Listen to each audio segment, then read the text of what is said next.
Quelle répression financière! Les actifs financiers ont généré d'excellents rendements en 2019. Les actions se sont comportées comme en 2016. Les peurs paniques de fin 2018 se sont avérées excessives. Nous avions fait l'analogie en début d'année et elle a fonctionné au-delà de nos espérances. Le rallye des actions s'est poursuivi en 2017, soutenu par les réductions d'impôts aux États-Unis et une forte hausse des bénéfices. 2020 ne sera pas 2017, ne serait-ce que parce que la reprise économique sera beaucoup plus modérée. Le secteur manufacturier est en voie de stabilisation, mais l'incertitude restera élevée en 2020. Les progrès dans les négociations États-Unis-Chine sont lents. La saga du Brexit n'est pas terminée. Et les élections américaines vont nuire à la confiance des chefs d'entreprise et aux dépenses d'investissement.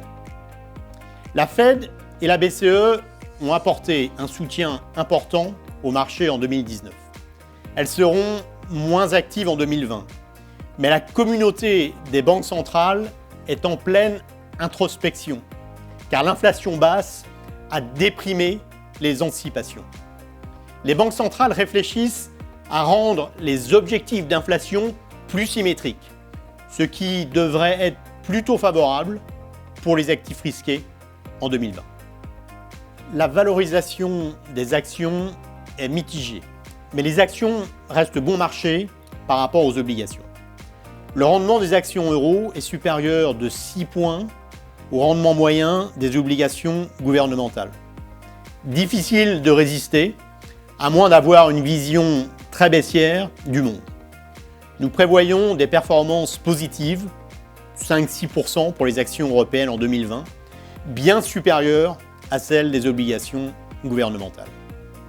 Notre article récent sur le rendement total à 5 ans montre un lien étroit entre la valorisation des actifs et les rendements à moyen terme. Cette relation est moins forte sur un horizon d'1 an, mais les ratios cours sur bénéfices se rapprochent de niveaux où le risque de correction augmente. Il est donc recommandé d'utiliser toute extension du rallye pour mettre en place des couvertures. Nous prévoyons des fourchettes assez serrées sur les taux. La reprise conjoncturelle ne sera pas assez forte pour soutenir une hausse significative des rendements obligataires. Après couverture du risque de change, les treasuries américains offrent un rendement encore légèrement inférieur au Bund. Mais ils offrent une bien meilleure protection dans un scénario alternatif d'aversion au risque. Nous continuons de préférer le crédit aux obligations gouvernementales. Les spreads de crédit sont étroits, mais offrent encore de la valeur. L'indice Investment Grade Euro, par exemple, offre un rendement légèrement supérieur à celui du Bund, 30 ans, et sa volatilité est beaucoup plus basse. Sur une base ajustée du risque, le carry reste attractif sur le crédit. Laissez-moi terminer avec 3 thèmes structurants. Les 2 premiers, inégalité et vieillissement, sont au cœur du populisme et de l'élection américaine.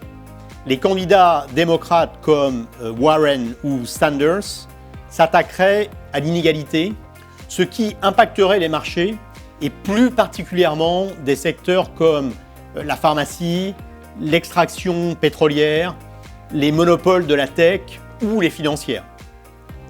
Le 3e thème est le réchauffement climatique. Le climat n'aura pas la place qu'il mérite dans l'élection américaine, mais c'est un thème qu'on ne peut ignorer dans la gestion d'actifs. Je vous souhaite de très bonnes fêtes de fin d'année et de bons investissements pour 2020.